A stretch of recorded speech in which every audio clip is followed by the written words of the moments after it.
রাত যত বাড়ছে একটা অদ্ভুত অনুভূতি গ্রাস করছে আমাকে। আমার আশেপাশে কেউ একজন আছে, আমার ঘাড়ের উপর সে নিঃশ্বাস ফেলছে, আমি বুঝতে পারছি। কেউ একজন তার উপস্থিতি বারবার টের পাওয়াতে চাইছে আমাকে। আমি উঠে বসলাম, চারিদিকে চেয়ে দেখলাম কেউ কোথাও নেই। আমি বেশ কিছুক্ষণ চুপচাপ বসে রইলাম। আমার মন বলছে কেউ একজন ছিল এইখানে, সে আবার ফিরে আসবে, আসবেই। দূরে ঝিঁঝির ডাক শুনতে পাচ্ছি। এই মৃতদের গ্রামে কোনো জীবন্ত প্রাণীর ডাক শোনাও অনেক বড় ব্যাপার। আমি চুপচাপ কান পেতে রইলাম। তারানাথ, এই ডাকটা বারবার আমাকে বিচলিত করে তোলে। এই ডাকটার পিছনে ছুটতে ছুটতেই আমার রঙ্গনপুরে আসা। আমি স্থির হয়ে গেলাম। তারানাথ।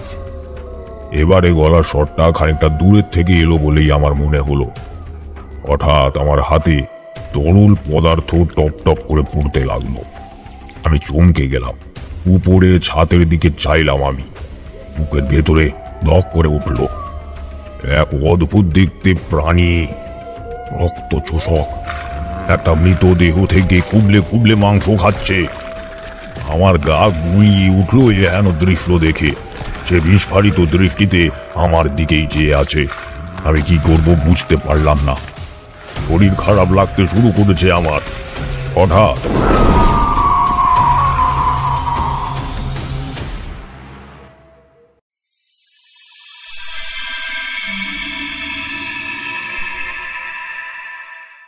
তারানাথের বাড়িতে যে আমাদের খুব ঘন ঘন যাতায়াত হয় তা কিন্তু নয়, তবে মাসে 1 থেকে 2 বার ওর কাছে যাওয়া এক প্রকার বাধ্যতামূলক করে ফেলেছি আমি আর কিশোরী।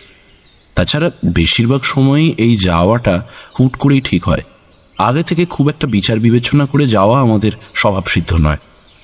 তবে এইবারটিতে আমরা এক অদ্ভুত কাণ্ড করে বসলাম। ঠিক করলাম মাঝরাতে বসে তারানাথের গল্প শুনব। কারণ আর কিছুই নয়, বউ গেছে বাপের বাড়ি, অর্থাৎ বাড়ি খালি, কিশোরীও একা।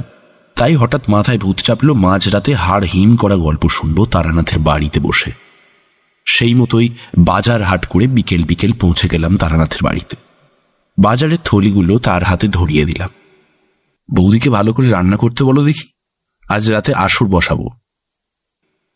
তারানাথ বাজার দেখে বেশ খুশি হলো বলেই মনে হলো, কিন্তু মুখে তা প্রকাশ না করে মুখ বেঁকিয়ে বলল, গরিবের ভিটেতে বুঝি খাবারের অভাব ছিল? কিশোরী মাথা নাড়িয়ে বলল, আহা, তা কেন হতে যাবে? তবে তুমি আমাদের এত এত গল্প শুনিয়ে মন ভালো করে দাও, সেই আমরা যদি একদিন তোমাকে একটু বাজার করে খাওয়াই, তাহলে কি এমন মহাভারত অশুদ্ধ হয়ে যাবে শুনি? তা বেশ, তা বেশ। তা কি শুনতে চাও বলো? ভূত, প্রেত, দৈত্য, দানব সবই আমার জানা। আমি বললাম, তোমার তো আর জীবনে কম অভিজ্ঞতা নেই, শোনাও দেখি একটা ভয়ঙ্কর ভূতের গল্প, যাকে কবজা করতে গিয়ে তোমায় প্রায় মরতে বসতে হয়েছিল। যদি বলি একবার মরে গিয়ে আবার বেঁচে উঠেছি। তারানাথের কথা শুনে আমি আর কিশোরী মুখ চাওয়াচাওয়ি করলাম। তারানাথ বলে কি? তারানাথ আমাদের এমন বিস্মিত হতে দেখে হেসে উঠল। অবাক হচ্ছ বুঝি? তবে আজ তো এই গল্পটাই শোনাতে হচ্ছে তোমাদের। রাতে খাওয়া দাওয়াটা বেশ জব্বর হলো। এতখানি ভাত খেয়ে সত্যি কথা বলতে খানিক চোখ টেনে আসছিল। তবে আজ কিছুতেই ঘুমানো যাবে না, তারানাথের গল্প শুনতে হবে যে। ভিতরের ঘরে তারানাথের স্ত্রী আর কন্যা ছাড়ি ঘুমিয়ে পড়েছে অনেকক্ষণ হলো। ঘরের একটা জানলা খোলা, হাওয়া ঢুকছে শিরশির করে। কিশোরী সেটা বন্ধ করে দিল। ঘরের সমস্ত আলো নিভিয়ে দিয়ে কেবল একটি মাত্র মোমবাতি জ্বালিয়ে রাখল তারানাথ। ভূতের গল্প শোনার উপযুক্ত পরিবেশ। আমি আর কিশোরী বিছানায় হেলান দিয়ে বসে আছি। মধ্যমণি তারানাথ। আলোটা খানিক উস্কে দিয়ে তারানাথ বলতে আরম্ভ করল, চারির বয়স তখন মাত্র 2। কয়েক পা করে হাঁটে আর ধপ করে পড়ে যায়। ঘরের একটা জিনিসও তখন চারির কৃপায় নিজের জায়গায় থাকতো না। আলনায় বাসন আর বাসনের জায়গায় কাপড়। এই ছিল ঘরের অবস্থা। আর ঠিক সেই সময়ই একদিন আধো পায়ে হেঁটে হেঁটে এসে চারি আমার হাতে একটা বহু পুরনো কাগজ ধরিয়ে দিল। আমি কাগজটা হাতে নিয়ে দেখলাম ধুলো বালি আর কাদায় মাখামাখি একটা হদ্দ কাগজ। আমি তখন সদ্য স্নান সেরে উঠেছি, চোখ কাঁচু মাচু করে বললাম, এটা কি দিলি দেখ তো, নিজেও সারা গায়ে ময়লা মেখে বসে আছিস, আমাকেও ময়লা করে দিলি। চারি আধো আধো স্বরে বলে উঠল, তোলো তোলো। অর্থাৎ মেয়ের আবদারে আমাকে তৎক্ষণাৎ কাগজ খুলে দেখতে হবে সেই কাগজে কি লেখা আছে। কাগজটা খুলেই আমি বুঝতে পারলাম এটা কোনো বহু পুরনো খবরের কাগজের টুকরো। কাগজের খবরটা আমার নজর কাড়ল। রঙ্গনপুরে আতঙ্ক, রক্তচোষার, বৌরানী চন্দ্রাবতীর মৃত্যুই কি? এর বেশি কিছু পড়তে পারলাম না। জলে কাদায় ভিজে বাকি লেখাটুকু উঠে গেছে, তবে খবরটা আমাকে কেন যেন খুব টানল। রক্তচোষার আবির্ভাবের খবরটার পাশাপাশি বৌরানীর নাম লেখা কেন? রঙ্গনপুর নামটা আমি বার দুয়েক আউড়ে নিলাম মনে মনে। পরক্ষণেই মনে হলো কবের না কবের খবর, সত্যি মিথ্যে কিছুই জানি না। মিছিমিছি এইসব নিয়ে ভেবে মাথা খারাপ করার কিচ্ছু নেই। তখনকার মতো কথাটা ভুলেই গিয়েছিলাম এক প্রকার। তখনও যে বুঝতে পারিনি ওই কাগজের টুকরোটা এক ধরনের হাতছানি ছিল, এমন এক হাতছানি যা আমাকে জীবনের অন্তিম স্তরে টেনে নিয়ে যাবে নিমেষেই। কিরকম ভাবে? আমি আর কিশোরী একই সঙ্গে জিজ্ঞেস করে উঠলাম। বলছি শোনো। সে রাত্রে সবে দুই চোখের পাতা এক করেছি, ঠিক তখনই মনে হলো কেউ আমার নাম ধরে ডাকছে। তারানাথ। আমি ভাবলাম নিশি নাকি। নিশি সবসময় 3 বার ডাক দেয়। যদি 3 বারের বারেও কেউ সাড়া না দেয় তাহলে নিশি চলে যায়। আমি অপেক্ষা করতে লাগলাম সেই 3 বারের ডাকের জন্য। তারানাথ শোন, এই তারানাথ, তারানাথ বলি, ও তারানাথ, তারানাথ। কিন্তু একই 2 বার 3 বার 4 বার ডাক যে থামতেই চাইছে না। আমি উঠে বসলাম। একবার ভাবলাম বাইরে গিয়ে দেখি কে ডাকছে, কিন্তু পরক্ষণেই মনে হলো এই সময় বাইরে যাওয়া মোটেও উচিত হবে না। কে ডাকছে, শরীরী না অশরীরী কিছুই তো জানি না। ঘরে যদি খারাপ বাতাস ঢোকে, ঠিক তখনই আমার কাঁধে একটা শীতল স্পর্শ পেলাম। পিছন ফিরে তাকাতেই দেখি কেউই নেই, কিন্তু স্পর্শটা যে আমি তখন অনুভব করছি সেই বেলা। হঠাৎই গানের কাছে কেউ ফিস ফিস করে বলে উঠল, রঙ্গনপুরের বৌরানী যক্কা রোগে মারা যায়নি, তাকে মেরে ফেলেছে। আর কারোর যে রক্ষে নেই। রঙ্গনপুরকে উদ্ধার কর তুই। ধরফর করে উঠে বসলাম আমি। উফ, স্বপ্ন দেখছিলাম বুঝি এতক্ষণ। ঘেবে নিয়ে একাকার হয়ে গেছে আমার সারা শরীর। কি বিচ্ছিরি স্বপ্নটা। আমি একটু আগের ঘটনাটা ভোলার আপ্রাণ চেষ্টা করছি, ঠিক তখনই সকালের সেই কাগজের টুকরোটা কোথা থেকে উড়ে এসে আমার কোলে পড়ল। আমি চেয়ে দেখলাম কাগজের উল্টো পিঠে রক্ত দিয়ে লেখা রয়েছে, রঙ্গনপুরে আয়। আমি বিচার করার চেষ্টা করলাম যা ঘটছে আমার সাথে তা কি কোনো ইশারা বা নির্দেশ, নাকি কেউ নিছক মজা করছে আমার সাথে। অনেক ভেবে দেখলাম আমার সাথে এমন ধরনের তামাশা করার লোক প্রায় নেই বললেও চলে। যা ঘটে তা কোনো কারণে ঘটে। আর কি, সেই কারণটা জানার জন্য রঙ্গনপুরে যে যেতেই হবে আমাকে। পরের দিন সকালে গিন্নিকে যেই বললাম রঙ্গনপুরে যাব, অমনি তিনি মুখ ভার করে বললেন, এই সময় বাড়ি ছাড়বে? 3 রাত্রি পর যে অমাবস্যা। কথাটা মিছে নয়। অমাবস্যার আগে বাড়ি ছাড়া ভালো নয়। জীবন সংশয় হতে পারে, কিন্তু আর অপেক্ষা করা আমার পক্ষে কোনো মতেই সম্ভব হচ্ছিল না। তাই তো কয়েকটা কাপড় আর কিছু প্রয়োজনীয় জিনিস পুঁটুলি বেঁধে বেরিয়ে পড়লাম রঙ্গনপুরের উদ্দেশ্যে। স্টেশনে গিয়ে শুনলাম রঙ্গনপুরে যাওয়ার ট্রেন নাকি সেইভাবে পাওয়া যায় না। গত 10 বছরে রঙ্গনপুরে নাকি কেউই যায়নি। তবু রাত 11টায় একটা লোকাল নাকি রঙ্গনপুর পেরিয়ে বিহারে যায়। বাংলা আর বিহারের মাঝামাঝি এই একটি গ্রাম, এমনটাই বললেন স্টেশন মাস্টার। যাই হোক, রাত 11টার লোকালটা ধরেই রঙ্গনপুরের উদ্দেশ্যে রওনা দিলাম। ট্রেনটা প্রায় ফাঁকাই যাচ্ছে। আসলে সকলে বিহারে যাওয়ার জন্য সকালের কিংবা দুপুরের ট্রেনটাই ধরে। এই ট্রেনটা কেউ খুব একটা ধরে না, অতএব আমি বেশ হাত পা ছড়িয়েই গেলাম। ভোর 3টের দিকে ট্রেনটা এসে রঙ্গনপুর স্টেশনে দাঁড়ালো। একেবারে অন্ধকার স্টেশন, একটা টিমটিমে আলো জ্বলছে কোনো মতে। ভগ্ন প্রায় দশা স্টেশনটার। লোকের যে এখানে বড় একটা যাতায়াত নেই তা দেখলেই বোঝা যায়। একটা স্টেশন মাস্টার অবধি নেই এখানে। আমি মনে মনে ভাবলাম, এসে তো পড়েছি শুধুমাত্র একটা কাগজ আর ওই স্বপ্নের উপর ভরসা করে, কিন্তু এখানে কি আদৌ কিছু আছে? স্টেশন পেরিয়ে খানিক আনমনা হয়ে হেঁটে চলেছি আমি। চারিদিকে ঝোপ আর জঙ্গল। আমার যে গা ছমছম করছে না তা নয়, তবে দিনের আলো খুব শীঘ্রই ফুটবে। হঠাৎ আমার মনে হলো আমার পিছন পিছন কেউ আসছে। আমি পিছনে ফিরে দেখি একটা লোক দাঁড়িয়ে রয়েছে, তার হাতে একটা হারিকেন। লোকটার সারা মাথা চাদর দিয়ে মোড়া, তাই মুখটা একেবারেই দেখা যাচ্ছে না।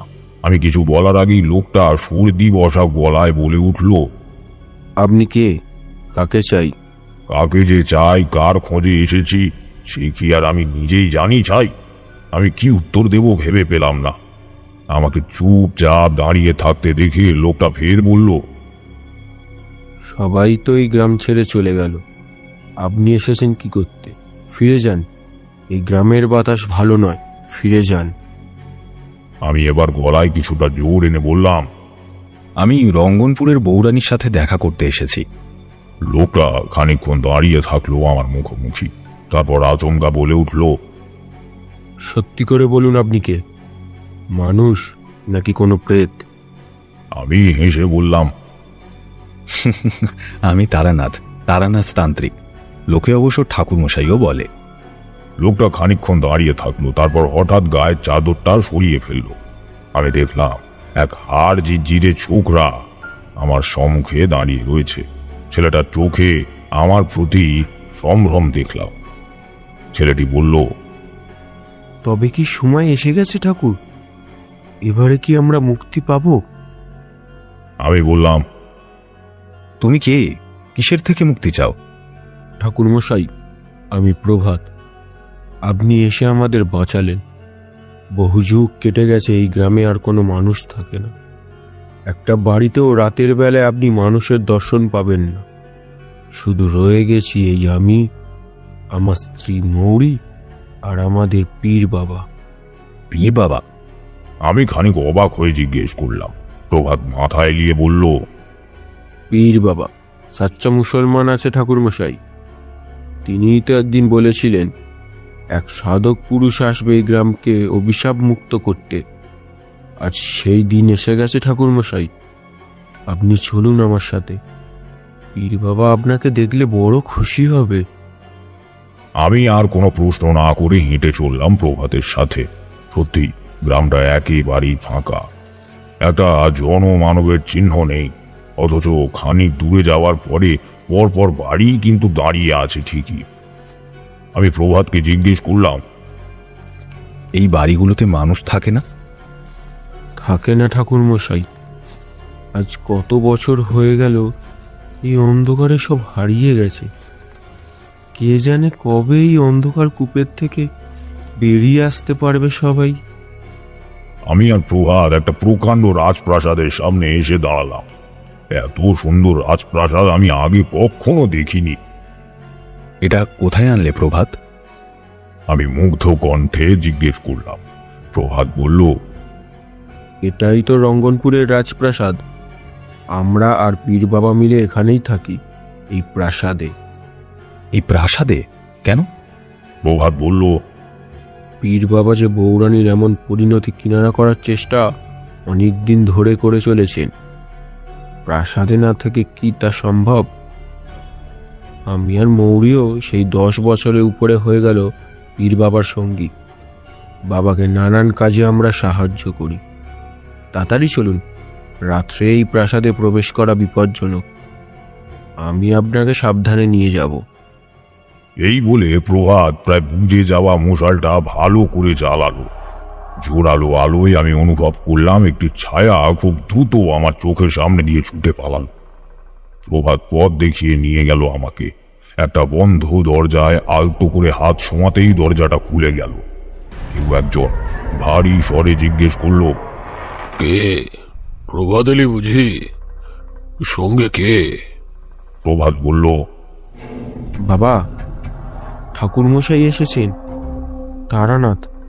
তারানাথ তান্ত্রিক। আমি জানতাম এক সাধক আসবে আমার অসম্পূর্ণ কাজকে সম্পন্ন করতে। পীর বাবার সারা শরীর সবুজ চাদরে ঢাকা। শরীরের একটি অঙ্গ বা অংশ দেখা যাচ্ছে না।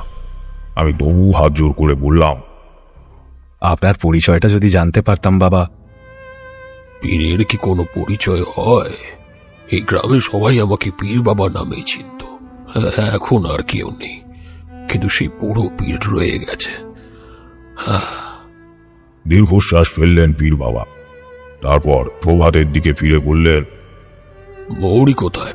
ওকে বল অতিথি এসেছে, তার জন্য কিছু খাবারের ব্যবস্থা করতে হবে। আর হ্যাঁ শোন, আলাদা ঘরে রান্না করতে বলবি। উনি ব্রাহ্মণ, মুসলমানদের ছোঁয়া যেন না লাগে। আমি বিনীতভাবে বললাম, এইভাবে বলবেন না বাবা, আমার কোনো ছোঁয়াছুঁয়ির বালাই নেই। যে খেতে দেয় তাকে ঈশ্বর বলেই মনে করি। পীর বাবা বোধ করি মৃদু হাসলেন। ভালো করে খাও আর তারপরে ঘুমিয়ে পড়ো। এখনো আলো ফোটেনি পরে। এখন সে সারা ঘরে নৃত্য করে বেড়াবে। ভয় পাবে না তো? আমি মাথা নেড়ে না বললাম। পীর বাবা ঘরের বাতি নিভিয়ে দিলেন। প্রভাত বলল, আমার সাথে আসুন ঠাকুর। প্রভাত আমাকে যেখানে নিয়ে এলো সেটা আদতে রান্নাঘর না হলেও এখন যে সেখানে রান্নাঘরের ব্যবস্থা করা হয়েছে তা দেখেই বোঝা যায়। প্রভাত বলল, এটি প্রাসাদের দক্ষিণ প্রান্ত। পীর বাবা প্রাসাদের এই দিকটাকে অনেক কৌশলে বাঁচিয়ে রেখেছেন। এই দিকে বড় একটা আসে না সেই অশুভ শক্তি। তবে একটু কান পেতে দেখুন, তার নুপুরের আওয়াজ শুনতে পাবেন। আমি চোখ বুঝে স্থির হবার চেষ্টা করলাম। দেখি সত্যি তো, কেউ যেন দাপিয়ে বেড়াচ্ছে সারা প্রাসাদ জুড়ে। আমার মনে অনেকক্ষণ ধরেই একটা প্রশ্ন আনাগোনা করছিল। এবারে আর সেটা জিজ্ঞাসা না করে পারলাম। আচ্ছা প্রভাত, একটা কথা বলো তো আমাকে, এই গ্রামে কি এমন ইতিহাস আছে? কেন কেউ থাকে না এই গ্রামে? আর সকলে যদি চলে গিয়ে থাকে, তোমরা কেন আজ রয়ে গেছো এখানে? প্রভাত বলল, পীর বাবা যে পণ নিয়েছেন এই গ্রামকে মুক্ত করেই ছাড়বেন। তাই তো আমি আর মৌরিও রয়ে গেলাম। আমরা যে অনেক দিন ধরে পীর বাবার সঙ্গী। আমার কেন মনে হলো কথাটা বলার সময় প্রভাতের গলার স্বরটা কেমন কেঁপে উঠল। কি ঘটেছিল এই গ্রামে? কেন কেউ থাকে না এখানে? আমার প্রশ্ন শুনে মাথা নাড়িয়ে প্রভাত বলল, সে অনেক গল্প ঠাকুর মশাই। কাল ভোর হলে পীর বাবা আপনাকে সব বলবে।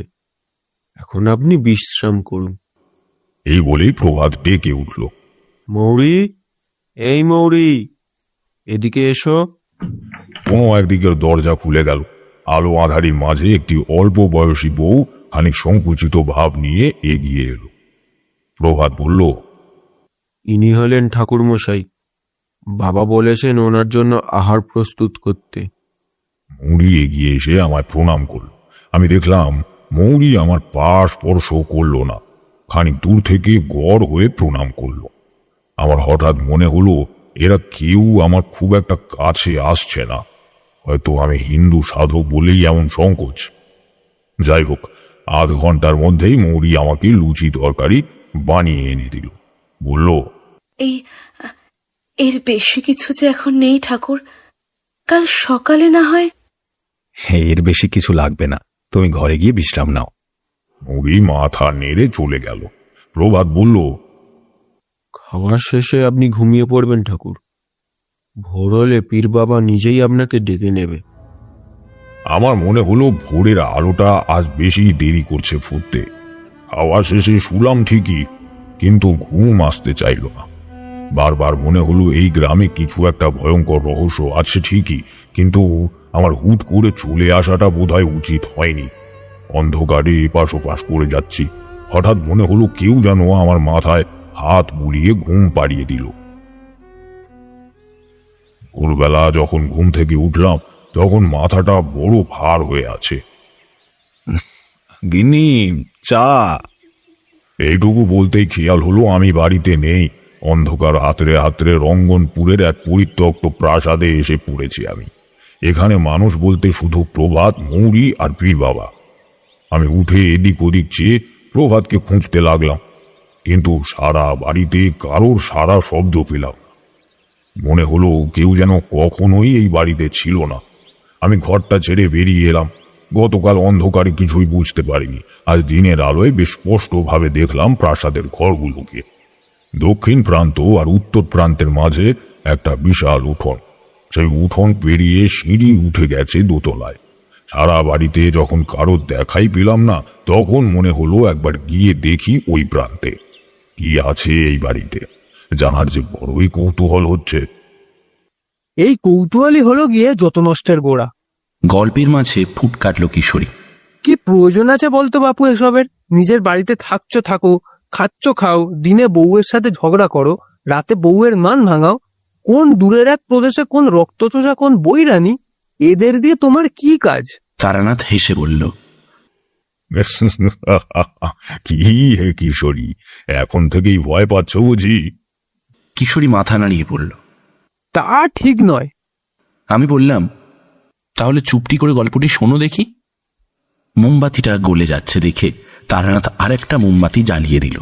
ঘড়িতে রাত 12টা বাজে। গল্প চলতে থাকলো। আমি মায়ের নাম নিয়ে সিঁড়ি দিয়ে উঠছি তো উঠছি, যেন নিশির পিছনে ছুটে চলেছি। সে এক অনন্ত পথ, শেষ আর হয় না যেন। তবু যেন কোনো মায়া জালে আবদ্ধ আমি, না থেমে একটার পর একটা সিঁড়ি ভেঙে এগিয়ে চলেছি। হঠাৎ মনে হলো সিঁড়িতে ধীরে ধীরে কিছু একটা ফুটে উঠছে। আমি সম্মুখে চেয়ে দেখলাম কারো আলতা রাঙানো পায়ের ছাপ ফুটে উঠেছে সিঁড়ি জুড়ে। এই পায়ের ছাপের পিছু নিয়েই আমি চলেছি। ঠাকুরমশাই, আপনি সিঁড়ির সামনে দাঁড়িয়ে কি ভাবছেন? প্রভাতের গলার স্বর শুনে আচমকা যেন আমি কোনো একটা ঘোরের থেকে জেগে উঠলাম। চারিদিকে চেয়ে দেখলাম, এ কি, আমি তো সিঁড়ির সামনেই দাঁড়িয়ে আছি। তবে যে এতক্ষণ ধরে আমি সিঁড়ি ভেঙে উপরে উঠলাম। মাথাটা কেমন যেন ঝিম করে উঠল। দাঁড়িয়ে দাঁড়িয়ে কি স্বপ্ন দেখতে পারে মানুষ? হঠাৎ করে কি হলো আমার, অথচ শরীরে অনেকগুলো সিঁড়ি ভাঙার ক্লান্তি অনুভব করছি আমি। প্রভাত এগিয়ে এসে বলল, এদিকে আমার এখনই আসবেন না ঠাকুরমশাই। এখানে ঈশ্বর বা আল্লাহ নেই, এখান থেকে শয়তানের ঘর শুরু। আমি জিজ্ঞেস করলাম, আমি ঘুম থেকে উঠে সবাইকে কত ডাকলাম, অথচ কেউ কোনো সাড়া দিল না। জল তুলতে গিয়েছিলাম ঠাকুরমশাই, আপনি স্নান সেরে নিন, তারপরে আপনাকে পীর বাবার কাছে নিয়ে যাব। প্রভাত এই বলে আমাকে নিয়ে চলল। আমি হঠাৎ খেয়াল করলাম একটু আগে যে রোদের আভাস পাওয়া গিয়েছিল তার উপরে এখন ঘন মেঘের আস্তরণ ছড়িয়ে পড়েছে। বাড়িটায় সহসাই অন্ধকার ছড়িয়ে পড়েছে। আমি স্নান সেরে নিতেই প্রভাত আমাকে নিয়ে গেল পীর বাবার ঘরে। এই ঘরটা যেন প্রাসাদের সবচেয়ে অন্ধকার ঘর। আবারও পীর বাবার সমস্ত শরীর ঢেকে বসে আছে, তার কিচ্ছুটি দেখা যাচ্ছে না। আমাকে ইশারায় বসতে বললেন। আমি বসার সঙ্গে সঙ্গে উনি বললেন, রঙ্গনপুরের ইতিহাস জানো? আমি মাথা নাড়লাম। রঙ্গনপুরের ইতিহাস জানা তো দূরের কথা, রঙ্গনপুর বলে যে কোনো একটা জায়গা আছে সেটাও আমি 2 দিন আগে পর্যন্ত জানতাম না। পীর বাবা বললেন, এই গ্রাম দাঁড়িয়ে আছে একটি কবরখানার উপরে। কথাটা শুনে আমি চমকে উঠলাম। পীর বাবা বলতে শুরু করলেন, এক সময়কার সবচেয়ে বড় কবরখানা ছিল এই গ্রাম, পরে বসতি উঠে যায়। তবে কেন এই কবরখানা বন্ধ হয়ে গেল সেই গল্পটা তোমার একটু শোনা প্রয়োজন। অনেক আগে রঙ্গনপুর হিন্দুদের গ্রাম ছিল না, এখানে শুধুই মুসলমানদের বসতি ছিল। আগে গ্রামের নাম ছিল রঙ্গলিপুর। সব ঠিকঠাক চলছিল, কারো কোনো অসুবিধা ছিল না। কিন্তু সব সমস্যার সূত্রপাত এই কবরখানা দিয়েই। কবরখানা চৌকিদার অদ্ভুতভাবে মারা গেল, আর তারপর থেকেই শুরু হলো এক ভয়ঙ্কর প্রলয়। কবরের থেকে একের পর এক মৃত লাশ কেউ বা কারা টেনে বের করে আনছিল, খুবলে খুবলে খাচ্ছিল সেই সমস্ত লাশ। জানা গেল রুংলিপুরে আক্রমণ করেছে একদল রক্তচোষা বাদুড়। তারা জীবিত মানুষের রক্ত পান করে আর মৃত মানুষের মাংস খায়। একের পর এক মরতে লাগলো সমস্ত মানুষ। সেই রক্তচোষা বাদুড়দের ভয়ে মানুষ গ্রাম ছেড়ে পালাতে লাগলো। ঠিক সেই সময় কোনো এক সাধকের আগমন ঘটল এই গ্রামে। সে এক অদ্ভুত উপায়ে সেই সমস্ত রক্তচোষা বাদুড়দের 100 বছরের জন্য ঘুম পাড়িয়ে দিয়েছিল এই কবরের নিচে। তার কিছু বছর পরে সেই সাধক মারা যায়। সাধকের আগমনের সাথে সাথেই এই গ্রামে হিন্দু সমাজ গড়ে ওঠে। রাজা আসে দেশ শাসন করতে। সব ভালোই চলছিল, কোনো কষ্ট ছিল না কারো। আবার নতুন বিপদের সূচনা হলো 20 বছর আগে। রাজা দেবশঙ্কর বিবাহ করে আনেন এক অসামান্য সুন্দরী নারী চন্দ্রাবতীকে। গ্রামের সকলে কিন্তু তাদের বৌরানীর রূপে কেবল মুগ্ধ হয়নি। বৌরানীর মিষ্টি স্বভাব তাকে সহজেই জায়গা করে দিয়েছিল সকলের মনে। চন্দ্রাবতী কখনো 8-5টা রাজ পরিবারের স্ত্রীর ন্যায় অন্তর্মুখী ছিলেন না। তিনি ছিলেন শিক্ষিতা। রাজার সাথে কাঁধে কাঁধ মিলিয়ে গ্রাম শাসন করতেন। রাজামশাই বড় নির্ভর করত বৌরানীর উপরে। বড় সড় সমস্ত রকমের সিদ্ধান্ত নেওয়ার আগে তিনি বৌরানীর সাথে অবশ্যই পরামর্শ করতেন। বৌরানীর শাসনকালে প্রজাদের জীবনে শান্তি ছিল। সেই বৌরানী যে এভাবে শেষ হয়ে যাবে কেউ ভাবতেও পারেনি। আমি খানিক অবাক হয়ে জিজ্ঞেস করলাম, কি হয়েছিল? সেই সাধক কেবল 100 বছরের জন্য ঘুম পাড়াতে সক্ষম হয়েছিল সেই সমস্ত রক্তচোষা বাদুড়দের। বৌরানীর বিবাহের ঠিক 5 বছর পরে হঠাৎ জেগে উঠল সেই ভয়ঙ্কর বাদুড়ের দল।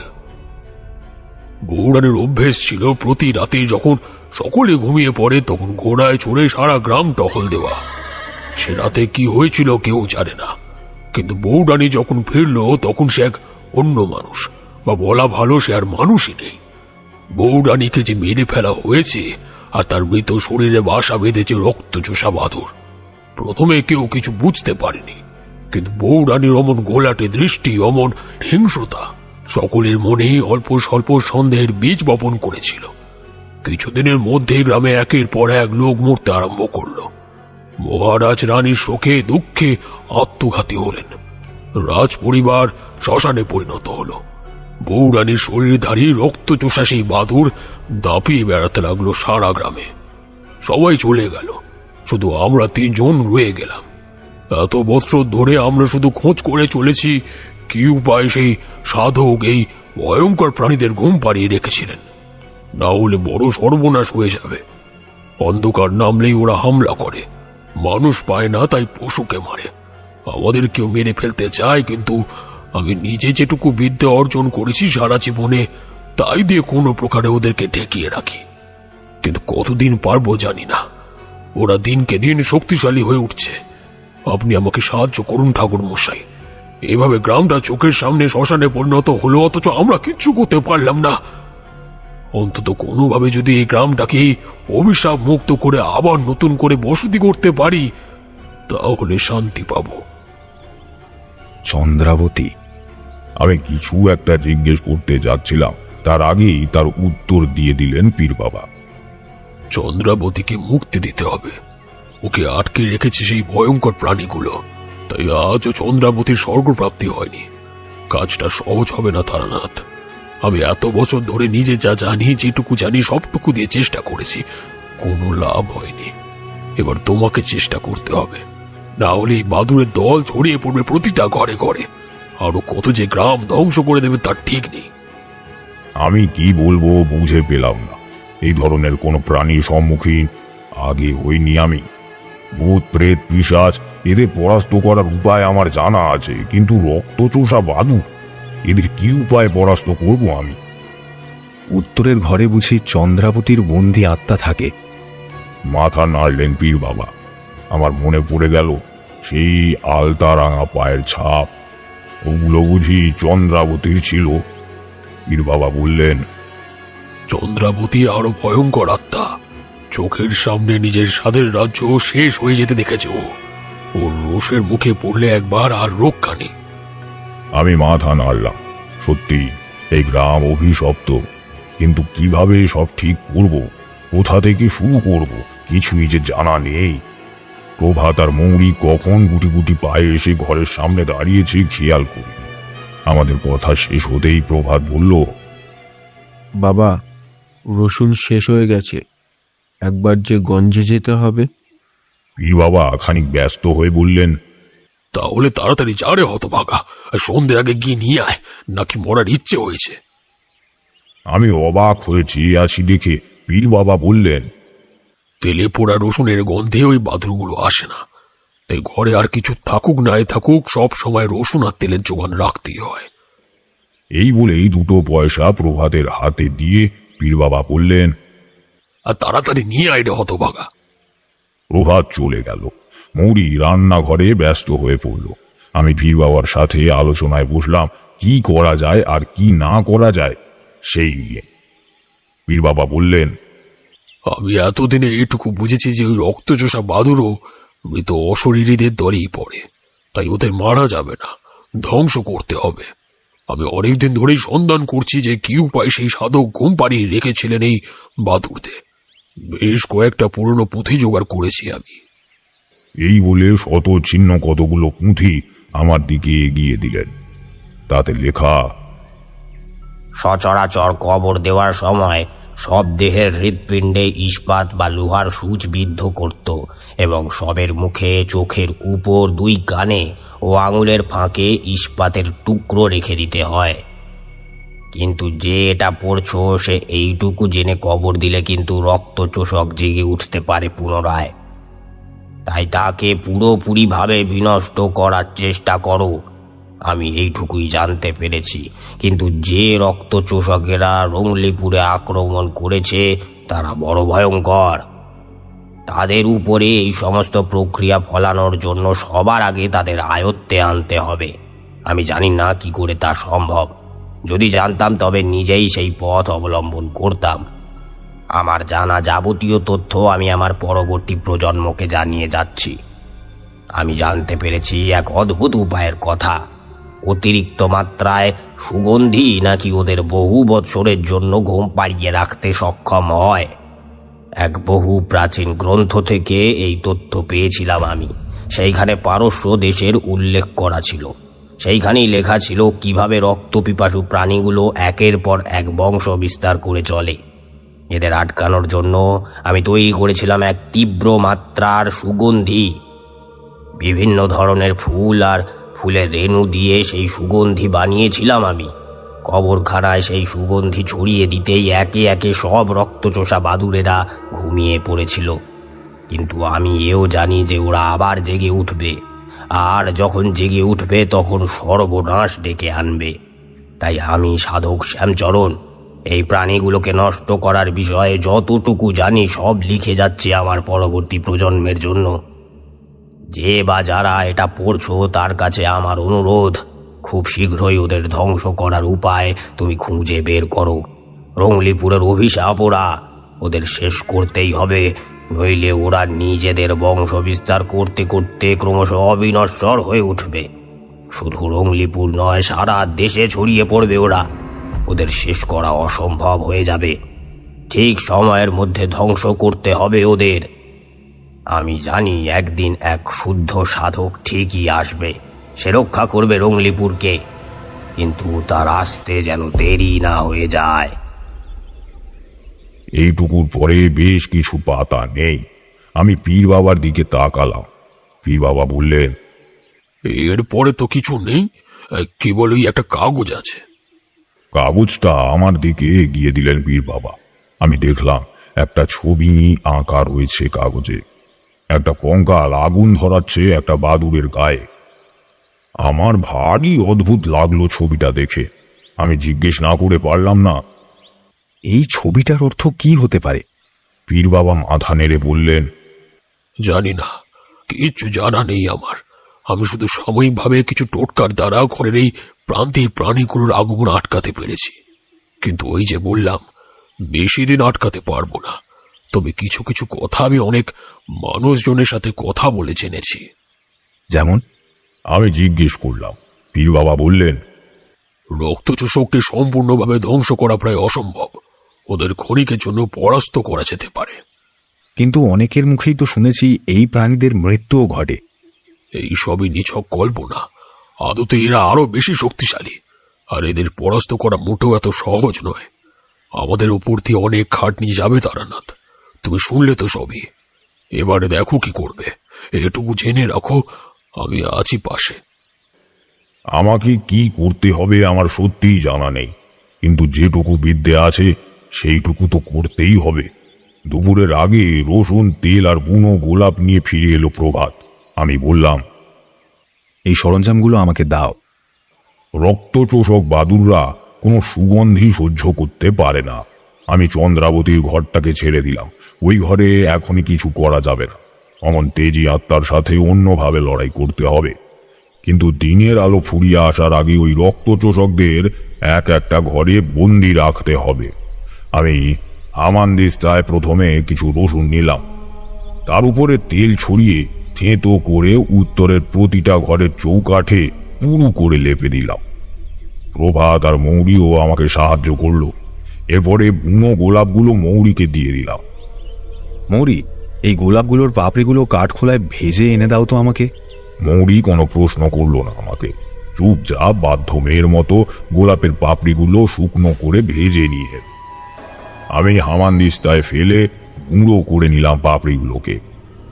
সন্ধ্যা নামবে নামবে করছে। আমি গুঁড়ো করে রাখা পাপড়িগুলো ছোট ছোট 10টি পাত্রে রাখলাম। প্রতিটি পাত্রে একটা করে কর্পূর বসিয়ে তার উপরে আগুন ধরালাম। খানিকক্ষণের মধ্যেই সুগন্ধে ভরে গেল চারিদিক। আমি বললাম, এই গন্ধে আর কেউ আসবে না আজ রাতে। সত্যি সেই রাতে কোনো বিড়ম্বনা সৃষ্টি হলো না। অন্তত আর কিছু টের পেলাম না। তবে আমি সেই দিন মুখোমুখি হলাম একটি অতি ভয়ঙ্কর ঘটনার। রাত যত বাড়ছে একটা অদ্ভুত অনুভূতি গ্রাস করছে আমাকে। আমার আশেপাশে কেউ একজন আছে। আমার ঘাড়ের উপর সে নিঃশ্বাস ফেলছে, আমি বুঝতে পারছি।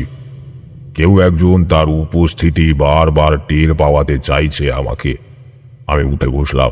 চারিদিকে চেয়ে দেখলাম কেউ কোথাও নেই। প্রভাত আর মৌরি আলাদা ঘরে ঘুমায়। পীর বাবার ঘর সবার চেয়ে আলাদা। তিনি একা রাত জাগেন। বোধহয় অনেক অজানা প্রশ্নের উত্তর খোঁজেন। আমি বেশ কিছুক্ষণ চুপচাপ বসে রইলাম। আমার মন বলছে কেউ একজন ছিল এইখানে। সে আবার ফিরে আসবে, আসবেই। দূরে ঝিঁঝির ডাক শুনতে পাচ্ছি। এই মৃতদের গ্রামে কোনো জীবন্ত প্রাণীর ডাক শোনাও অনেক বড় ব্যাপার।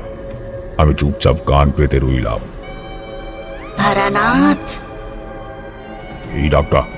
এই ডাকটা বারবার আমাকে বিচলিত করে তোলে। এই ডাকটার পিছনে ছুটতে ছুটতেই আমার রঙ্গনপুরে আসা। আমি স্থির হয়ে গেলাম। তারানাথ, এবারে গলার স্বরটা খানিকটা দূরের থেকে এলো বলেই আমার মনে হলো। হঠাৎ আমার হাতে তরল পদার্থ টপ টপ করে পড়তে লাগলো। আমি চমকে গেলাম। উপরে ছাদের দিকে চাইলাম আমি। বুকের ভেতরে ধক করে উঠল।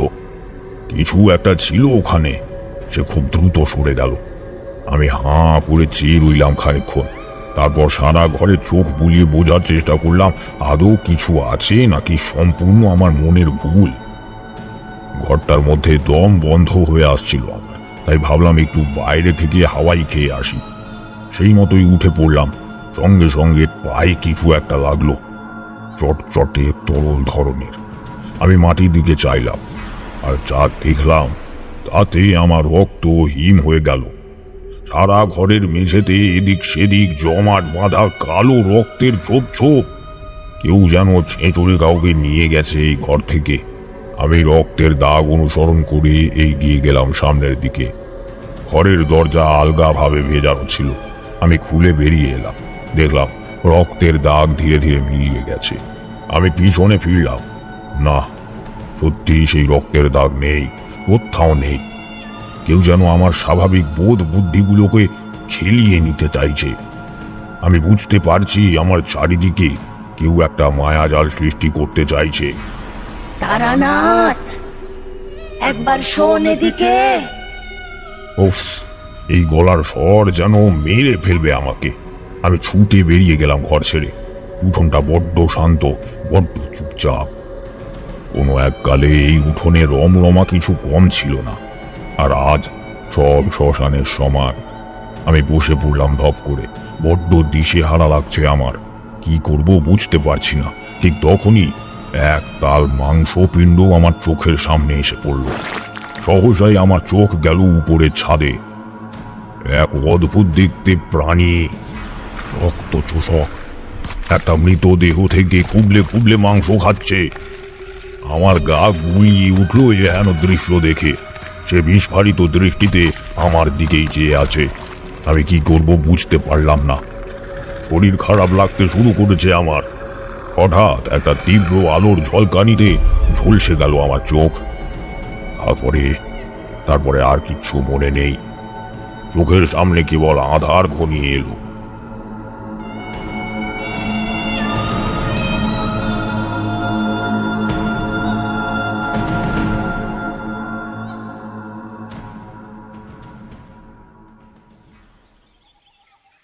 যখন জ্ঞান ফিরল তখন নিজেকে নিজের ঘরেই আবিষ্কার করলাম। বুঝতে পারলাম না আমি গতকাল যা যা দেখলাম সব কি তবে আমার স্বপ্ন ছিল? কি জানি, আমি যে চোখের সামনে সবটা ঘটতে দেখলাম, সব কেমন গুলিয়ে যেতে লাগলো আমার। আমি ছুটে গেলাম পীর বাবার কাছে। দেখলাম পীর বাবা বেশ প্রসন্ন চিত্তে বসে আছে। আমি কেন যেন চেয়েও বলতে পারলাম না ওনাকে গত রাতের কোনো ঘটনা। উনি আমার দিকে স্নিগ্ধ দৃষ্টি নিক্ষেপ করে বললেন, সব ঠিক ছিল তো? আমি মাথা নেড়ে বললাম, হ্যাঁ। পীর বাবা হাসলেন। তারপর উনি বললেন, আজ রাতটা ঠেকানো গেছে, কিন্তু কাল রাতে কি করবে? সেই ব্যবস্থা খুব শীঘ্রই করতে হবে। আগামী রাতে কৌশিকী অমাবস্যা।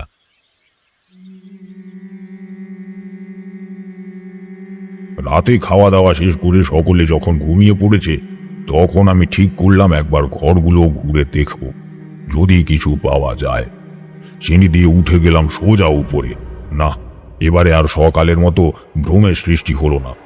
3টে ঘর আছে দোতলায়। 3টে ঘরের চৌকাঠেই মাখানো রয়েছে সেই রসুন বাটা, তাই আজ আর ঢুকতে কোনো ভয় নেই। ঘরে প্রবেশ করতেই মনে হলো এক জোড়া রক্তচক্ষু আমারই দিকে চেয়ে আছে। বিদ্যুতের ঝলকের মতো আমার মাথায় খেলে গেল, এ কি মূর্খামি করলাম আমি! সুগন্ধি দ্বারা রক্তচোষকদের ঠেকানো গেছে, কিন্তু রঙ্গনপুরের বউরানী, সে তো এই সময় যে কোনো স্থানে উপস্থিত থাকতে পারে। আমি কিছু বুঝে ওঠার আগেই আমার কাঁধে একটা ঠান্ডা হাতের স্পর্শ পেলাম। ঠিক এই স্পর্শই পেয়েছিলাম সেই রাতে আমার ঘরে। আমি পিছনে ফিরে তাকাতেই থমকে গেলাম। চোখ দুটো নিমেষেই ধাঁধিয়ে গেল আমার। লাল রঙের রাজ পোশাক পরিহিতা এক পরমা সুন্দরী নারী আমার সম্মুখে দাঁড়িয়ে আছে। আমার হয়তো ওর রূপ দেখে ভয় পাওয়ার কথা ছিল, কিন্তু আমি শুধুই মুগ্ধ হলাম। বড্ড শান্ত মেয়েটির দৃষ্টি, অথচ কত কিছুই যেন বলতে চায় ওই দুটো চোখ। আমি আলতো স্বরে ডাকলাম, মা। মেয়েটি আমার চারপাশে প্রদক্ষিণ করতে শুরু করলো। তারপর হঠাৎই থমকে দাঁড়িয়ে পড়ল আমার সামনে। মা নয়, বউরানী। আমি এই রঙ্গনপুরের বউরানী।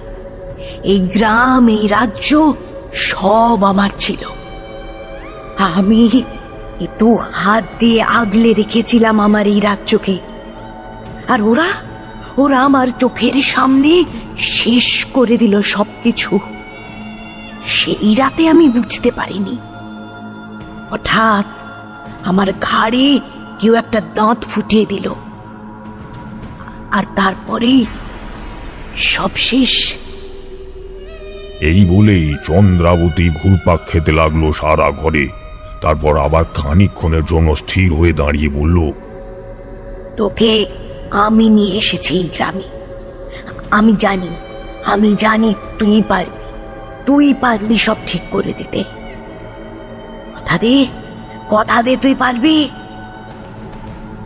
কিন্তু কি করব বউরানী? তুমি জানো কোনো উপায়? সেই সাধকের খাতা সাহায্য করবে তোকে, আমিও আছি। কিন্তু আসল কাজটা তোকেই করতে হবে। শোন, কাল অমাবস্যার রাত। কাল রাতের মধ্যে যদি ওদের শেষ করতে না পারিস, তাহলে কিন্তু ওরা সর্বশক্তিমান হয়ে উঠবে। শুধু এই গ্রামে ওদের লীলা আর আবদ্ধ থাকবে না, একটার পর একটা গ্রাম ওরা ধ্বংস করে দেবে ঠিক এইভাবে। তাই যা করার কাল রাতের মধ্যে কর, মুক্ত কর এই গ্রামকে ওই রক্তচোষকদের হাত থেকে। এই বলে এক পা করে মিলিয়ে গেলেন বৌরানী। আমি ছুটে গেলাম ঘরে। ওই সাধকের খাতাটা খুলে ভালো করে ছবিটা দেখতে লাগলাম। নিশ্চয়ই এই ছবির ভিতরেই কোনো উত্তর লুকিয়ে রয়েছে। প্রাচ্যের দেশে এক অদ্ভুত নিয়ম ছিল। কবর দেওয়ার সময় সব দেহের হৃৎপিণ্ডে ইস্পাত বা লোহার সূচ বিদ্ধ করত এবং শবের মুখে, চোখের উপর, দুই কানে ও আঙুলের ফাঁকে ইস্পাতের টুকরো রেখে দিত। এছাড়াও তারা শবের মোজায় বুনো গোলাপ রেখে দিত অথবা পায়ের মধ্যে সুচালো লাঠি বিদ্ধ করত। এমন বহু সমাধি ক্ষেত্রে অনেক শব এবং মৃতদেহের মুখে ইঁট গুঁজে দেয়া হতো। এইভাবেই একের পর এক রক্তচোষককে ধ্বংস করা হতো। কিন্তু আমি একা কি করে এত বড় কাজটা করব? 100টিরও বেশি কঙ্কাল এবং সব রক্তচোষকে পরিণত হয়েছে। ওদের সবাইকে নষ্ট করা যে এক প্রকার অসম্ভব। এছাড়াও আরো অনেক নিয়ম পালন করতে হবে ওদের ধ্বংস করার জন্য। কবরের উপর গরম জল ঢেলে তার উপর আগুন ধরাতে হবে। প্রতিটি কঙ্কালের হাড়কে পবিত্র জল দিয়ে পরিষ্কার করতে হবে। তারপর সেই সব শবের মুখে রসুন রেখে ওদের পুড়িয়ে ফেলতে হবে। এতগুলো কঙ্কাল উদ্ধার করা আজ প্রায় অসম্ভব। তার অন্যতম কারণ হলো, যেখানে কবরখানা তার ঠিক উপরেই এই প্রাসাদ দাঁড়িয়ে আছে। তবে কি করে পোড়ানো হবে ওই সবগুলোকে? হাতে সময় মাত্র একটা রাত। ছবিটার দিকে এক দৃষ্টিতে তাকিয়ে রয়েছি আমি। কি অর্থ হতে পারে ছবিটার? একটা কঙ্কাল, সে আগুন ধরাচ্ছে একটা বাদুড়ের গায়ে। কঙ্কাল তো মৃতদেহের চিহ্ন। যার শরীর নেই সে যে কখনোই আগুনকে স্পর্শ করতে পারে না, একমাত্র যদি না সে তার নিজের শরীর আগুনের মাধ্যমে স্পর্শ করতে চায়। কথাটা মাথায় আসা মাত্রই কয়েক মুহূর্তের জন্য থমকে গেলাম আমি। মনে মনে হিসাব করলাম, চন্দ্রাবতীর আত্মা ভবঘুরের ন্যায় ঘুরে বেড়াচ্ছে, আর ওর শরীরটাকে নিজের আয়ত্তে এনে একের পর এক ধ্বংস লীলা চালাচ্ছে ওই রক্তচোষকের দল। যদি কোনোভাবে চন্দ্রাবতীকে দিয়ে ওর শরীরটাকে পুড়িয়ে দিতে পারি, তাহলে একে একে সব রক্তচোষকদের ধ্বংস করতে সক্ষম হব অনায়াসেই। কারণ ওই শরীরটাকেই মাধ্যম করে এতদিন নিজেদের বংশ বিস্তার করে এসেছে ওরা। কথাটা মনে আসতেই আমি এক প্রকার ছুটে গিয়ে প্রভাতকে জাগিয়ে দিলাম।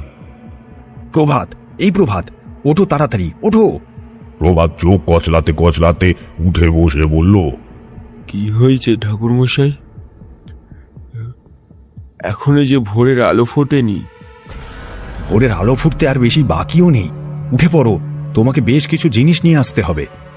প্রভাতকে বুঝিয়ে সুঝিয়ে আমি জিনিস আনতে পাঠিয়ে দিলাম। পীর বাবা ততক্ষণে উঠে বসেছেন। কি হয়েছে তারানাথ? তুমি কি কোনো পথ খুঁজে পেলে?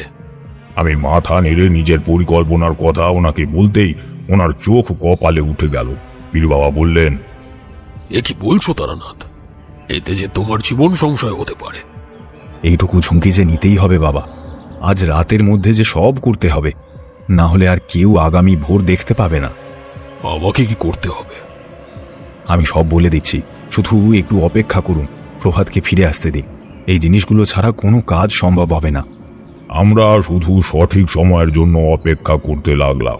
এদিকে ঘড়ির কাঁটা আজ বড় দ্রুত গতিতে ছুটে চলেছে। প্রভাতের সব নিয়ে আসতে আসতে দুপুর 12টা বেজে গেল। আমি খানিক উত্তেজিত হয়ে জিজ্ঞেস করলাম, সব এনেছো তো? আগে হ্যাঁ ঠাকুরমশাই, সব এনেছি। আসলে এতগুলো রসুনের ব্যবস্থা করতে সময় লাগলো অনেকটা। ওটাই আসল উপকরণ। সব জিনিস মিলিয়ে নিয়ে আমি মৌরিকে ডাকলাম। মৌরি, রাজবাড়ির বড় কড়াইটা পরিষ্কার করে রেখেছো তো? আগে হ্যাঁ ঠাকুর মশাই। তাহলে কাজে লেগে পড়ো। মনে রাখবে, এমন ভাবে এই বস্তা ভর্তি রসুন কড়াইয়ে ভাজবে যেন সারা গ্রামে এর সুবাস ছড়িয়ে পড়ে। মৌরি মাথা নাড়ল চুপচাপ। মেয়েটা কথা কম বলে, কিন্তু ভারী কাজের মেয়ে। প্রভাত ওকে সাহায্য করে দিল রসুনগুলো কড়াইয়ে ঢালতে। তেল সহযোগে রসুনগুলো যেই নাড়তে শুরু করলো, মৌরি সঙ্গে সঙ্গে একটা উগ্র গন্ধ ছড়িয়ে পড়ল চারদিকে। আমি প্রভাতকে বললাম, উঠোনের দক্ষিণ কোণে আমার আসন তৈরি করো, আর পর্যাপ্ত পরিমাণে কাঠ সাজিয়ে রাখো। আগুন এমনভাবে জ্বালাতে হবে যেন সারা রাত্রির ধরে দাউ দাউ করে জ্বলতে থাকে। প্রভাত আমার কথা মতোই কাজ করতে উদ্যত হলো। এমন সময় পীর বাবা এসে বললেন, তারানাথ, যা করছো ভেবেচিন্তে করছো তো? তাকে যখন তুমি আগমন জানাবে, তখন কিন্তু সে নিজের সবচেয়ে হিংস্র রূপে ধরা দেবে তোমাকে। তার রোষের মুখে পড়লে তোমার মৃত্যু অবধি হতে পারে। আজকে যদি মনের থেকে সব ভয় ত্যাগ করে এই কাজটা না করতে পারি, তাহলে এমনিও মরতে হবে বাবা। তবু আমি যতটা সম্ভব সাবধানতা অবলম্বন করেই যা করার করব। আপনাকে যে কাজটা দিয়েছি ওটা কিন্তু মনোযোগ দিয়ে পালন করবেন। আমি প্রস্তুত। আমরা একে অপরের দিকে চেয়ে অর্থপূর্ণ হাসি হাসলাম। তারপর আমি এগিয়ে গেলাম উঠোনের দক্ষিণ কোণে। ইতিমধ্যে প্রভাত সব আয়োজন করে ফেলেছে। আমি নিজের আসন গ্রহণ করলাম। এ বড় ভয়ঙ্কর এক সাধনা যা আজ আমি করতে চলেছি। আজ ভূত, পিশাচ, তাল ও বেতাল সবাই নেমে আসবে এই প্রাসাদের উঠোনে। সবাই মিলে জাগিয়ে তুলবে চন্দ্রাবতীর আত্মাকে, আর সেই আত্মা হবে ভয়ঙ্কর।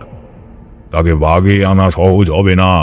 সে বারবার নিজেকে মুক্ত করতে চাইবে। সে চাইবে এই প্রাসাদ থেকে বেরিয়ে যেতে, কিন্তু তাকে বাঁধনে বাঁধতে হবে, তাকে নিজের আয়ত্তে আনতে হবে।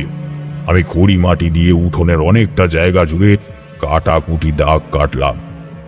কোনোটায় লিখলাম বেতালের নাম, কোনোটায় লিখলাম পিশাচের নাম, আর সবচেয়ে মাঝখানের স্থানে লিখলাম চন্দ্রাবতীর নাম। নামগুলোর উপরে একটা করে জ্বলন্ত প্রদীপ রাখলাম আমি।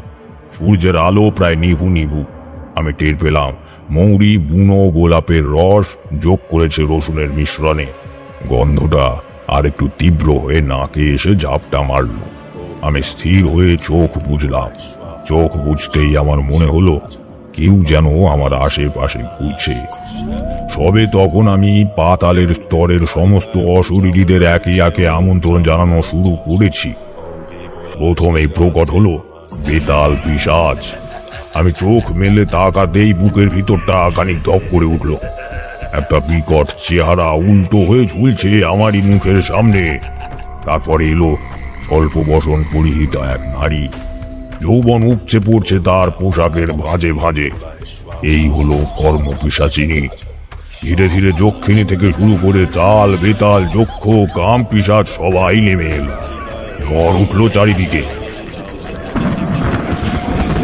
শুকনো পাতা শব্দ করে ছড়িয়ে পড়ল চারিদিকে। কড়কড়াত শব্দে বাজ পড়ল কাছে পিঠের কোথাও একটা।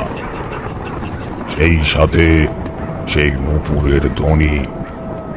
কেউ এগিয়ে আসছে আমারই খুব কাছে। আমি চোখ মেলে চাইলাম। আগুনের আলো জোরালো হয়েছে, তাতে কয়েক ফোঁটা ঘি ডাললাম আমি। এক ঝলক দিয়ে দাউ দাউ করে জ্বলে উঠল সেই আগুন। আমি দেখলাম রাজ পোশাক পরিহিতা এক নারী এগিয়ে আসছে আমারই দিকে, কিন্তু তার চোখে গতকালের সেই স্নিগ্ধতা নেই। প্রচন্ড হিংস্রতা জমে আছে সেই দুই চোখে। আমার সাথে চোখাচোখি হতেই ওর চোখ থেকে আগুনের হলকা বেরোলো। আমি চোখের পলক ফেলতে না ফেলতেই চন্দ্রাবতী ছুটে এলো আমার কাছে। এসেই আমার গলা টুটি চেপে ধরল চন্দ্রাবতী। এমন অতর্কিত আক্রমণের জন্য আমি মোটেও প্রস্তুত ছিলাম না। আমি বেশ বুঝতে পারছি ধীরে ধীরে আমাকে উপরের দিকে টেনে তুলছে চন্দ্রাবতী। ওকে এই মুহূর্তে নিজের আয়ত্তে না আনতে পারলে আমাকে আর কিছুক্ষণের মধ্যেই শেষ করে দেবে ও। তাই আমি মন্ত্র উচ্চারণ করা বন্ধ করলাম না। আমার মন্ত্র উচ্চারণের ফলে চন্দ্রাবতী কিছুটা দুর্বল হয়ে পড়লেও আমাকে পুরোপুরিভাবে ছাড়ল না ও। বরং যতটা সম্ভব নিজের সমস্ত শক্তি একত্রিত করে আমার মন্ত্র পাঠে বিঘ্ন ঘটানোর চেষ্টা করল। অবশেষে আমি যেটা করতে চাইছিলাম না সেটাই করতে হলো। এক মুঠো সর্ষে পোড়া চন্দ্রাবতীর দিকে ছুঁড়ে দিলাম আমি। সঙ্গে সঙ্গে সে ছিটকে পড়ল একদিকে। চন্দ্রাবতী যে এতে আরো ক্ষুব্ধ হবে তা আমি বুঝতে পারলাম, কিন্তু ওকে আটকানোর এছাড়া আর কোনো উপায় আমার জানা ছিল না। চন্দ্রাবতীর ছায়ার মতো শরীরটা ধীরে ধীরে উঠে বসল। আমার দিকে অগ্নিদৃষ্টি নিক্ষেপ করলো সে। ধীরে ধীরে অন্যান্য পিশাচেরা মিলিয়ে গেল। আমি নিজেকে একটু ধাতস্থ করলাম, তারপর চন্দ্রাবতীর পায়ের কাছে একটা জবা ফুল অর্পণ করলাম। কে জানে এতে চন্দ্রাবতী শান্ত হবে কিনা। শান্ত হও বৌরানী, শান্ত হও। তোমার সাহায্য ছাড়া এই রক্তচোষকদের কিছুতেই ধ্বংস করা যাবে না। তুমিও কোনোদিন মুক্তি পাবে না। চন্দ্রাবতী ফ্যাস ফ্যাসে কণ্ঠে বলল, কি চাস তুই? বল, কি করতে হবে? তোমার শরীরের ভিতরে বন্দী হয়ে আছে এক রক্তচোষা বাদুর। একমাত্র তুমিই আগুন ধরাতে পারবে, কারণ শরীরটা তোমার। আর দেরি করো না বৌরানী, অমাবস্যার প্রহর কেটে গেলে ওরা অপরাজেয় হয়ে উঠবে যে। আমি ঘি মেশানো মশাল তুলে দিলাম চন্দ্রাবতীর হাতে। এবারে একে একে সমস্ত রক্তচোষা বাদুর ধীরে ধীরে দুর্বল হয়ে পড়বে। তখন ওদের শেষ করা আরো সহজ হয়ে যাবে। আমি ছুটে গেলাম পীর বাবার কাছে। পীর বাবা আমার কাঁধ দুটো ধরে জিজ্ঞেস করলো, তুমি ঠিক আছো তো? আমি একদম ঠিক আছি। আপনি তৈরি তো? পীর বাবা মাথা নাড়লেন। আমি চেয়ে দেখলাম ঝড়ের গতিতে সারা ঘর জুড়ে ঘুরে বেড়াচ্ছে চন্দ্রাবতী। একটা হাফছা ছায়াকে তাড়া করে বেড়াচ্ছে। আমি ভালো করে চেয়ে দেখলাম ওটা ওরই ছায়া। ধীরে ধীরে চন্দ্রাবতী নিজের শরীরের উপর আগুন ধরিয়ে দিল। দাউ দাউ করে জ্বলে উঠল শরীরটা। একটা তীব্র চিৎকার ভেসে এলো চারিদিক থেকে।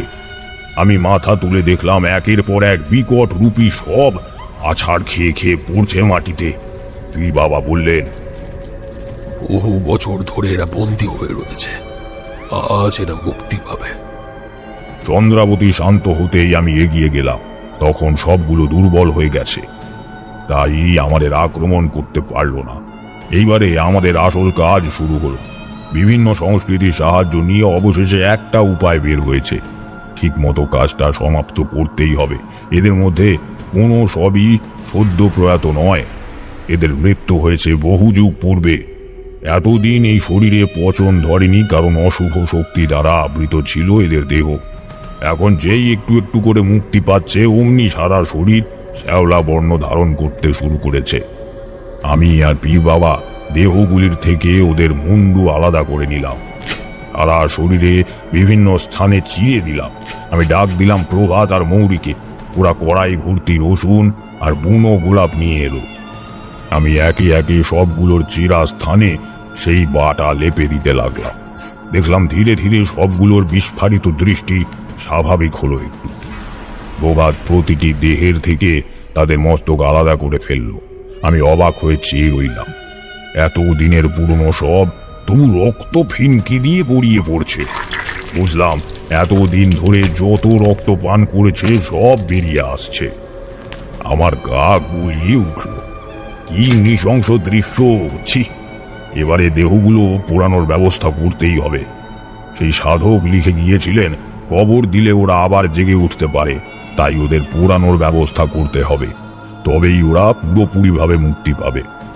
কঙ্কাল মুক্ত হবে রঙ্গনপুর, আর সেই সাথে চন্দ্রাবতীর আত্মাও মুক্তি লাভ করবে। বাবা, এইবার যে শরীরগুলো পোড়ানোর ব্যবস্থা করতে হবে? না, এখনো একটা কাজ বাকি রয়ে গেছে। আমি জিজ্ঞাসু দৃষ্টিতে চেয়ে রইলাম পীর বাবার দিকে। বাবা একটু হাসলেন। বড় মলিন ঠেকল বাবার মুখের অভিব্যক্তি। আমি জিজ্ঞেস করলাম, কি কাজ বাকি আছে বাবা? সবই তো হয়ে গেছে। পীর বাবা আমার হাতের থেকে ছুরিটা তুলে নিলেন। তারপর আচমকাই এলো পাথারি ভাবে নিজের শরীর চিরে ফেলতে লাগলেন। প্রভাত আর মৌরিও দেখা দেখি তাই করতে শুরু করল। আমি অবাক হয়ে বললাম, এ কি করছেন আপনারা? এইভাবে নিজেদের আঘাত করছেন কেন? পীর বাবা মুখ দিয়ে একটিও শব্দ খরচ করল না। চুপচাপ নিজের শরীরে রসুন বাটা লেপে নিতে লাগলো। আমি চুপচাপ দেখছি দৃশ্যটা। কেমন যেন গা গুলিয়ে উঠছে। পীর বাবা আলতো হেসে বললেন, খানিকটা আমারও দোষ বলতে পারো।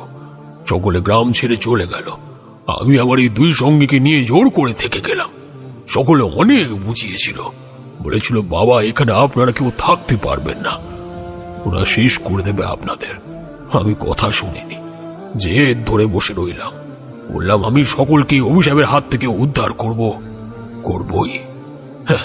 কে জানতো আমি নিজেই অভিশপ্ত হয়ে থেকে যাব। নিজের বাড়ি ছেড়ে এই প্রাসাদে এসে ঘাঁটি কেড়ে বসলাম আমরা। ভেবেছিলাম খোঁজাখুঁজি করে ঠিকই কোনো না কোনো একটা উপায় বার করব। অনেকভাবে ঠেকানোর চেষ্টা করতাম ওই রক্তচোষা বাদরদের। কয়েকদিন ঠেকাতে সক্ষম হয়েছিলাম। বেশ কেটে যাচ্ছিল দিনগুলো। প্রভাতকে আমি রোজ এটা সেটা আনতে পাঠাতাম। রোজ নানান রকমের ভেষজ টোটকা এইসব দিয়ে চেষ্টা করতাম ওদের প্রতিরোধ করার। একেবারে যে সব প্রচেষ্টা বিফলে গিয়েছিল এমনটা কিন্তু নয়, ভালোই চলছিল সবকিছু। একদিন একটা অদ্ভুত ঘটনা ঘটল।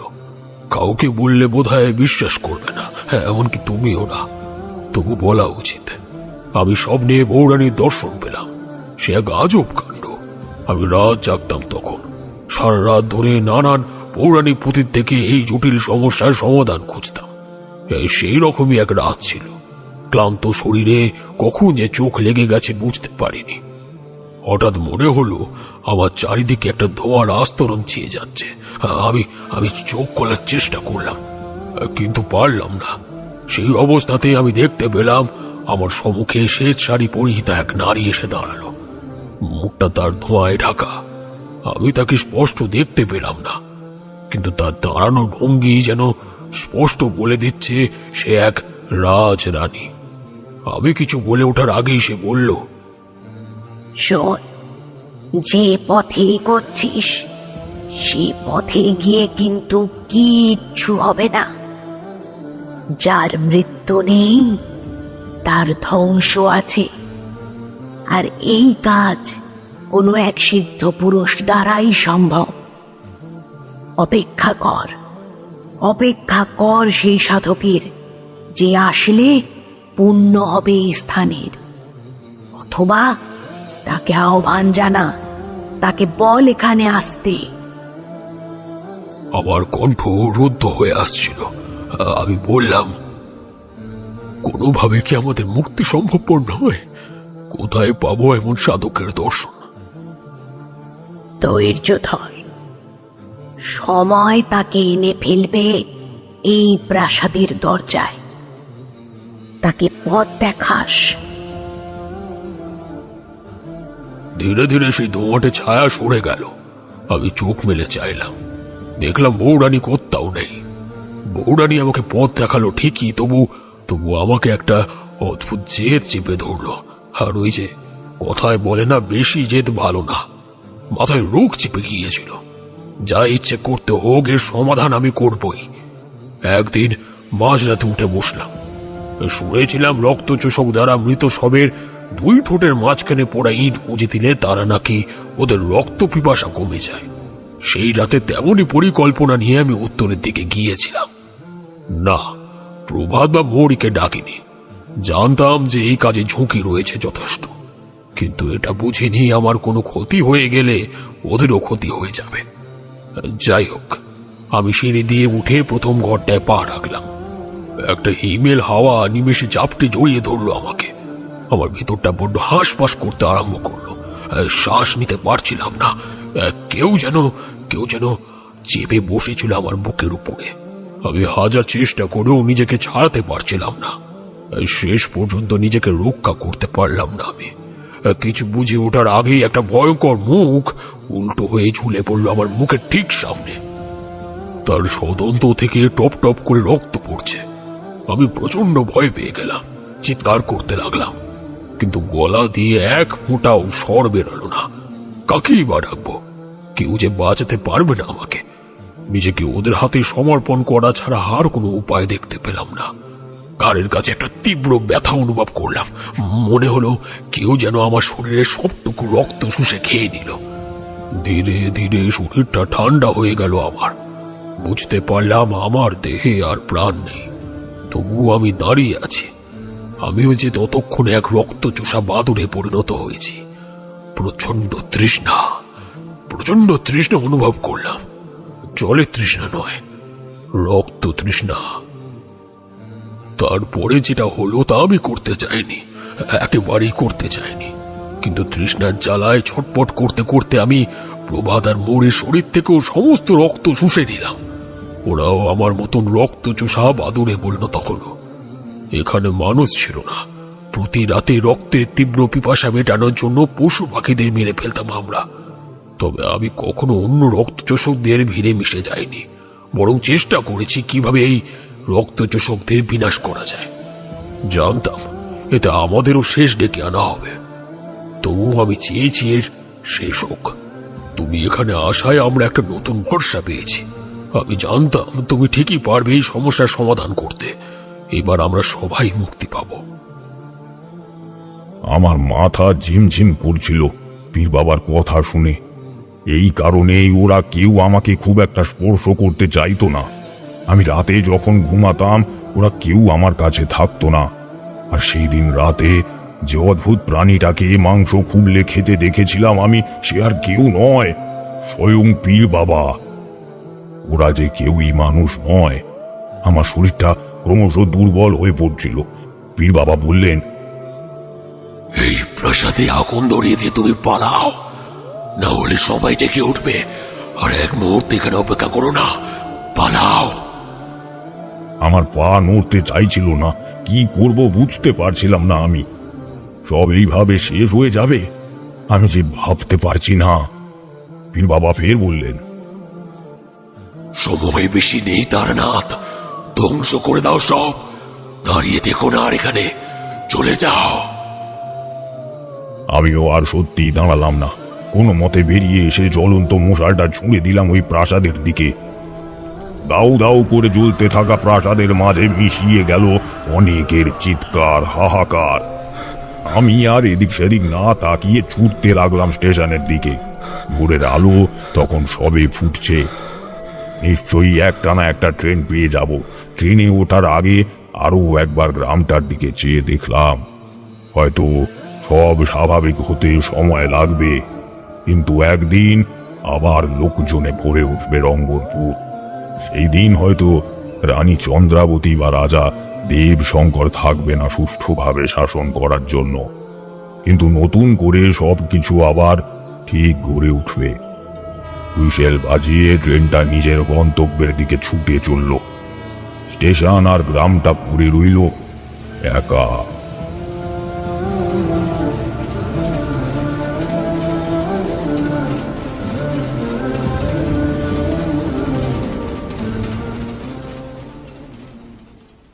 উঠতে বেশ বেলাই হয়ে গেল। তারানাথ ডেকে তুলল আমাদের, বলল, কাল অনেক রাত অবধি জেগেছিলে, একটু চা খাও, দেখবে ভালো লাগবে। চারি আমাদের চা করে এনেছিল।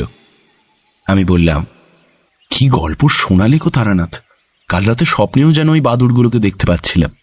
তারানাথ হো হো হো করে হেসে উঠল, তারপরে বলল,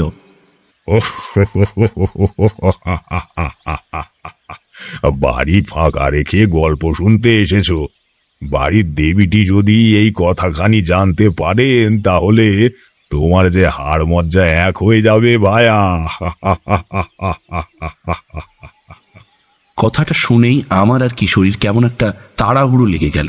দুজনে কোনো মতে চা খেয়ে তারানাথকে বিদায় জানিয়ে বেরিয়ে পড়লাম। এতক্ষণে গিন্নির ফেরার সময় হয়ে গেছে। এসে যদি দেখে বাড়ি ফাঁকা এবং আমি হাওয়া, তবে তো আমাকে আর এই জগতে বেঁচে থাকতে হবে না। তাই যত শীঘ্র সম্ভব বাড়ি ফিরতে হবে। যাই বলো, এমন গল্প তো তারানাথ আগে কখনো শোনায়নি। আমিও সায় দিয়ে বললাম, যা বলেছ, কাল সত্যি বলতে বেশ খানিকটা ভয়ও পেয়েছি। শুধু সত্যি না মিথ্যে সেটাই কোনোদিন জানা যাবে না। এই বলে হাসতে হাসতে দুজনে বাড়ির উদ্দেশ্যে রওনা দিলাম।